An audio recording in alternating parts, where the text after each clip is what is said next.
హైదరాబాద్ మహానగరంలో ఎక్కడ చూసినా ఆకాశ హమ్యాలే కనిపిస్తున్నాయి. నిర్మాణ రంగ సంస్థలు ఒకరిని మించి మరొకరు ఆకాశాన్ని తాకేలా స్కై స్క్రాపర్స్ ను నిర్మిస్తున్నాయి.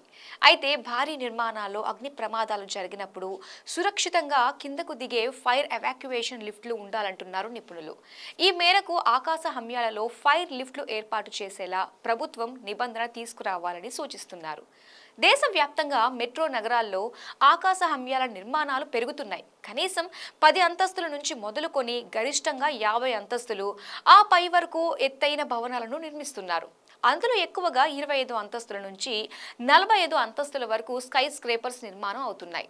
టెక్నాలజీ పెరిగింది కాబట్టి ఎన్ని అంతస్తులు కట్టినా క్షణాల్లో పై అంతస్తులకు వెళ్లేందుకు అత్యాధునిక లిఫ్ట్లు ఏర్పాటు చేస్తున్నారు. ఇంతవరకు బాగానే ఉన్న ఇలాంటి భారీ అంతస్తుల భవనాల్లో ఎక్కడైనా అగ్ని ప్రమాదం జరిగితే పరిస్థితి ఏంటా అన్నది ఇప్పుడు అందరి మదిలో మెదులుతున్న ప్రశ్న.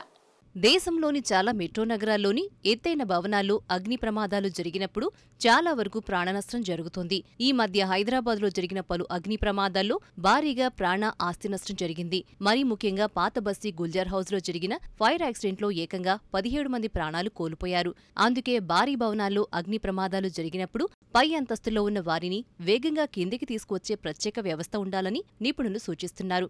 హైదరాబాద్ లాంటి నగరాల్లో 52 మీటర్ల ఎత్తు వరకే చేరుకోగల అగ్నిమాపక స్కైక్రేన్లు మాత్రమే ఉన్నాయి. కాబట్టి ప్రమాదం జరిగినప్పుడు పై అంతస్తులో ఉన్నవారిని కాపాడటం కష్టమవుతుంది. మరి భారీ అంతస్తులున్న భవనంలో ఫైర్ యాక్సిడెంట్ జరిగి మంటలు వ్యాపించకముందే బయటపడాలంటే ఒకే ఒక మార్గం ఫైర్ ఎవాక్యుయేషన్ లిఫ్ట్.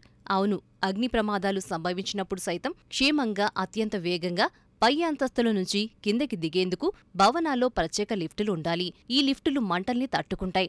కనీసం 2 గంటల నుంచి 4 గంటల వరకు మంటలను తట్టుకుని వేగంగా పై అంతస్తుల వారిని కిందకి తీసుకొచ్చే విధంగా ఈ లిఫ్టులుంటాయి. వీటిని అగ్నిని తట్టుకునే ఫైర్ ప్రూఫ్ ప్యానెల్స్తో తయారు చేస్తారు.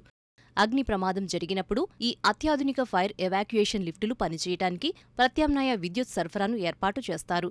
అందుకని ఫైర్ యాక్సిడెంట్ జరిగినా విద్యుత్ అంతరాయం లేకుండా ఈ లిఫ్టులు ఆ సమయంలోనూ పనిచేస్తాయి. ఇక ఫైర్ ఎవాక్యుయేషన్ లిఫ్టులకు ప్రత్యేకమైన వెంటిలేషన్ ఏర్పాట్లు ఉంటాయి. దీనివల్ల అగ్ని ప్రమాదం జరిగినప్పుడు దట్టమైన పొగ అలుముకున్నా ఈ లిఫ్టుల్లో ఎలాంటి ఇబ్బంది లేకుండా ప్రయాణించి క్రిందకు దిగవచ్చని నిపుణులు చెబుతున్నారు.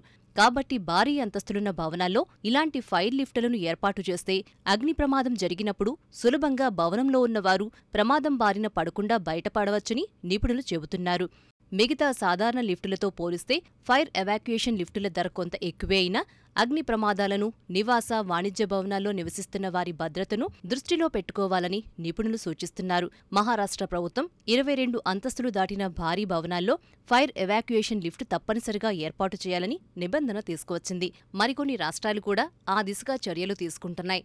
మన తెలుగు రాష్ట్రాల్లో సైతం 20 అంతస్తులకు మించి నిర్మించే భవనాల్లో తప్పనిసరిగా ఫైర్ ఎవాక్యుయేషన్ లిఫ్టులు ఏర్పాటు చేసేలా ఆదేశాలివ్వాలి.